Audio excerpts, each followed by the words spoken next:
નમસ્કાર વિદ્યાર્થી મિત્રો, સ્વાગત છે તમારું આપણી યુટ્યુબ ચેનલ પર। અને આજે આપણે જોવાના છીએ ધોરણ 9 ના ગુજરાતી વિભાગ 1 ગદ્ય એક વાક્યના પ્રશ્નો એટલે કે ગાલા અલ્ટરનેટના જે પ્રશ્નો છે એનું સોલ્યુશન આજે આપણે એક વાક્યના જે ગદ્ય વિભાગના પ્રશ્નો છે એનું સોલ્યુશન આજે મેળવવાના છીએ। અને જો મિત્રો તમે આપણી ચેનલ પર નવા આવ્યા હોય તો ચેનલને જરૂરથી સબસ્ક્રાઇબ કરો અને વિડીયોને લાઈક કરવાનું મિત્રો ભૂલતા નહીં। ચાલો મિત્રો શરૂ કરીએ હવે આપણો આજનો વિડીયો। ગાંધીજીના ભૂલ સ્વીકાર્યા અને પશ્ચાતાપમાંથી તમે શું બોધ લેશો?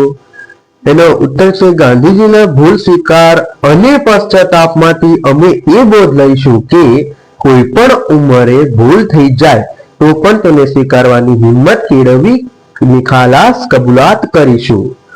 મિત્રો આ ગાંધીજી વાળો પાઠ છે જેમાં ગાંધીજીએ ચોરી કરી હતી। એનો ઉત્તર આપણે આપણા જીવનમાં લેવાનો છે કે ક્યારેક ખોટું બોલવું નહીં।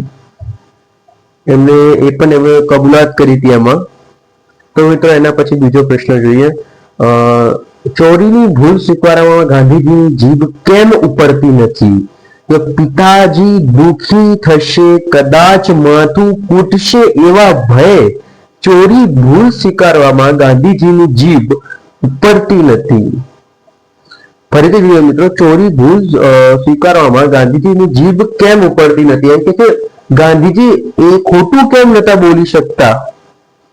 પિતાજીને દુખી થશે, એમના પિતાજી દુખી થશે, કદાચ માથું કૂટવા લાગશે, ભય અને ચોરીથી ભૂલ સ્વીકારવામાં ગાંધીજી જીભ ઉપડતી નથી। અને જો મિત્રો તમે હજુ સુધી આપણી ચેનલને સબસ્ક્રાઇબ ના કરી હોય તો જરૂરથી મિત્રો આપણી ચેનલને સબસ્ક્રાઇબ કરી દેજો। ત્યારબાદ જોઈએ ત્રીજો પ્રશ્ન। તુલસી શ્યામ જવા આવા માર્ગે શિવાલય કોણે બંધાવ્યું હતું?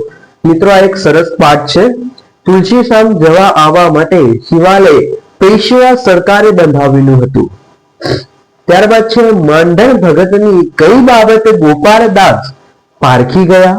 તો કે માંડણ ભગતની દરેક જીવમાં આત્મ તત્વને જોવાની દ્રષ્ટિએ ગોપાળદાસ પારખી ગયા હતા। મિત્રો તમને વિડીયો ગમ્યો હશે તો વિડીયોને લાઈક જરૂરથી કરો મિત્રો। ત્યારબાદ જોઈએ પાંચમો પ્રશ્ન। લોહીની સગાઈ કૃતિમાં લેખકે કયા ભાવની પરાકાષ્ઠા દર્શાવી છે? તો કે લોહીની સગાઈ કૃતિમાં લેખકે માના વાત્સલ્યની ભાવના પરાકાષ્ઠા દર્શાવી છે।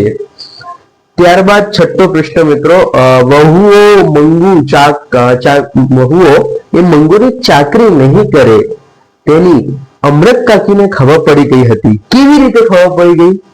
જોઈએ મિત્રો ઉત્તર જોઈએ મિત્રો। વહુઓ મંગુની ચાકરી નહીં કરે એની અમૃત કાકીને ખબર પડી ગઈ હતી। મિત્રો આ પરફેક્ટ રીતે કેવી રીતે પ્રશ્નનો જવાબ લખો એ અહીંયા કહેવામાં આવ્યું છે કે પહેલા તમે પ્રશ્ન લખી નાખો, એના પાછળ થોડું ભાગ કટ કરી દો। જેમ કે આટલું તો આપણને આવડે જ, આપણે ગુજરાતી માધ્યમમાં અભ્યાસ કરીએ છીએ મિત્રો, તો આપણે આટલું તો બેઝિક નોલેજ હોવું જ જોઈએ મિત્રો। વહુઓ મંગુની ચાકરી નહીં કરે, જો બેઠો પ્રશ્ન જ છે, એની અમૃત કાકીને ખબર પડી ગઈ હતી। અને આવા બધા પ્રશ્નો જેટલા મોટા બને એટલા મોટા લખવાના મિત્રો, જેથી તમને વધુ માર્ક મળી રહે છે। કારણ કે બે માંથી એક વહુ હજી સુધી અમૃત કાકીને પોતાને ત્યાં રહેવા આવવાનું આમંત્રણ આપ્યું ન હતું। ધોરણ 9 મિત્રો આવા પાઠ છે કે જે તમને યાદ જ રહી જાય, એકદમ સ્ટોરીની જેમ, મૂવી સ્ટોરીની જેમ હોય છે કેટલાક પાઠ તો મિત્રો। જનનીનું ઋણ કોઈ પણ રીતે ચૂકવી શકાય એમ નથી એ જાણતા તમે તમારા માતા પિતાને વૃદ્ધાવસ્થામાં સાચવવા શું કરશો? આ મિત્રો આપણા વતી પ્રશ્ન છે, તો આપણે આપણા મનથી જેટલું આવડે છે એમાં આપણે લખી શકીએ છીએ। 4-5 લીટી જેટલા આપણે લખી શકીએ છીએ એટલું જ આપણું સારું લખાણ દેખાશે। મિત્રો ગુજરાતીમાં એક નિયમ છે, 80 માંથી 80 માર્ક કોઈને આપવામાં આવતા નથી। એકચ્યુઅલી તમારો પેપર તો 50 માર્કનો હશે અને તમે કઈ સ્કૂલમાં છો મિત્રો એ કમેન્ટમાં જણાવી દો, તો જેથી આપણને ખબર પડે કે તમારા પેપર ગાલામાંથી જ આવે છે કે અહીંયાથી જ આવે છે। કમેન્ટમાં જણાવો તમે કઈ સ્કૂલમાંથી છો। જનનીનું ઋણ કોઈ પણ રીતે ચૂકવી શકાય એમ નથી એમ જાણતા અમે અમારા માતા પિતાને વૃદ્ધાવસ્થામાં અમારી જોડે જ ઘરમાં રાખીને એમની જરૂરિયાતને પહોંચી વળવા બનતા પ્રયાસો કરીશું. મિત્રો આ સરસ રીતે અમને આ ઉત્તર આપેલો છે. તમે તમારા રીતે પણ આમાં કેટલાક શબ્દો એડ કરી શકો છો મિત્રો.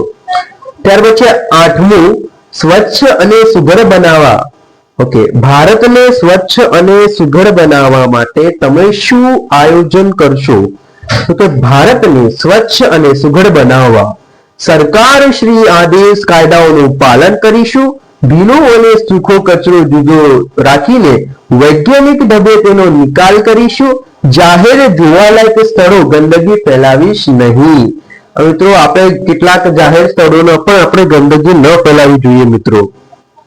બાળ મંદિરો બાળકોને કંઈક ટેવો પાડવામાં આવી રહી છે. તો કે બાળ મંદિરોમાં બાળકોને સ્વચ્છતાની ટેવ પાડવામાં આવી છે. જેમ કે મોટા થઈને આપણા જેવું ગંદકી ના કરે. તો આપણે મોટા છીએ તો પણ ખૂબ જ ગંદકી કરીએ છીએ. આપણે ના કરવું જોઈએ અને આપણા ભારત દેશને સ્વચ્છ બનાવવું જોઈએ. ઓકે, 10મું છે ગ્રીષ્મ ઋતુમાં અમૃત ફળ તમારા મતે કયું છે? તો કે એનો ઉત્તર મિત્રો ગ્રીષ્મ ઋતુ અમૃત ફળ અમારી મતે કેરી છે. મિત્રો હજુ સુધી તમે આપણી ચેનલને સબસ્ક્રાઇબ ના કરી હોય મિત્રો તો જરૂરથી મિત્રો સબસ્ક્રાઇબ કરી દો, કેમ કે આપણી ચેનલ પર એસાઇનમેન્ટના સોલ્યુશનના વિડીયો તો છે જ, સ્વાધ્યાયના સોલ્યુશનના વિડીયો, નિબંધ, આપણે બધું એજ્યુકેશનને લગતું પ્રોવાઈડ કરીએ છીએ મિત્રો તમને. તો જરૂરથી આપણી ચેનલને સબસ્ક્રાઇબ કરી દો. 11મો પ્રશ્ન, ભારતીય સંસ્કૃતિનું રક્ષણ કરવા માટે તમે શું યોગદાન આપશો? ભારતીય સંસ્કૃતિનું રક્ષણ કરવામાં સતત સજાગ રહી સભાનપણે પ્રયત્ન કરતા રહીશું. ભારતની સંસ્કૃતિ શ્રેષ્ઠ બાબતોને જગત સામે મૂકીશું અને તેનું ગૌરવ કરીશું. ત્યારબાદ 12મું, વિકૃતિઓ ક્યારે ક્ષીણ થતી જશે? માણસના વૈજ્ઞાનિક વૃત્તિ જેમ જેમ વધતી જશે ત્યાં આવૃત્તિઓ ક્ષીણ થશે. આ તો તમારા ઓછા સમયમાં વધુ મહેનત કરીને, એટલે કે તમે સ્ટોપ કરીને જે પ્રશ્નોનો તમારો અસાઇનમેન્ટ કદાચ સ્કૂલમાંથી લખવા પણ આપેલું હોય તો તમે સ્ટોપ કરીને પણ એ લખી શકો છો. પણ વિડીયો પૂરો જોજો મિત્રો, કેમ કે આ આખું સોલ્યુશન તમારા માટે કરેલું છે મિત્રો મેં. 13મું, મહાદેવે મુકુંદ ઋષિને વરદાન કેવું બાળક આપવા કહ્યું? તો કે મહાદેવે મુકુંદ ઋષિને વરદાનમાં 16 વર્ષ સુધીનો જીવનાર સદ્ગુણી બાળક અથવા 100 વર્ષ જીવનાર મૂળ બાળક આપવા કહ્યો. મિત્રો આ એકદમ દુઃખદ ઘટના. તમે બે ઓપ્શન માંથી કોઈ પણ એક ચૂઝ કરવાનું હોય મિત્રો, તમે કયું ચૂઝ કરો એ કોમેન્ટમાં જણાવો મિત્રો. અને કોઈ પણ ડાઉટ હોય મિત્રો તો કોમેન્ટમાં જણાવો. એનો ઉત્તર હું તમને તરત જ 1 થી 2 કલાકમાં, જો મારું ધ્યાન જાય કે કમેન્ટ આવી છે આપણા વિડીયો પર, તો એ પણ લઈ લઈશ. તમારું સોલ્યુશન તમને ત્યાં કોમેન્ટમાં જ મળી જવાનું છે મિત્રો. 14મો પ્રશ્ન છે, સખી માર્કંડના પાઠના લેખક નકશામાં માર્કંડની લીટી શોધતા નથી, તેનું શું કારણ? સખી માર્કંડ પાઠના લેખક નકશામાં માર્કંડની લીટી શોધતા નથી, એનું શું કારણ? સખી માર્કંડ પાઠના લેખક નકશામાં માર્કંડની લીટી શોધતા નથી કારણ કે એ સખી મટી નદી થઈ જાય તો એવો એમને ભય છે. આઈ થિંક મિત્રો અહીંયા પ્રિન્ટિંગ મિસ્ટેક છે, કોઈ વાંધો નહીં, તમે જોઈ લેજો ગ્રાઇડમાં શું ઉત્તર છે. 15મો છે, માર્કંડી લેખકને શું આપતી? માર્કંડી લેખકને શક્કરિયા અને અમૃત જેવું પાણી આપતી. મિત્રો આથી આપણો વિડીયો પૂરો થાય છે. વિડીયો ગમ્યો હોય તો વિડીયોને લાઈક કરજો, ચેનલને સબસ્ક્રાઇબ કરવાનું મિત્રો ભૂલતા નહીં. તો મિત્રો આથી આપણો વિડીયો અંત કરે છે. મળીએ મિત્રો બીજા પાઠમાં.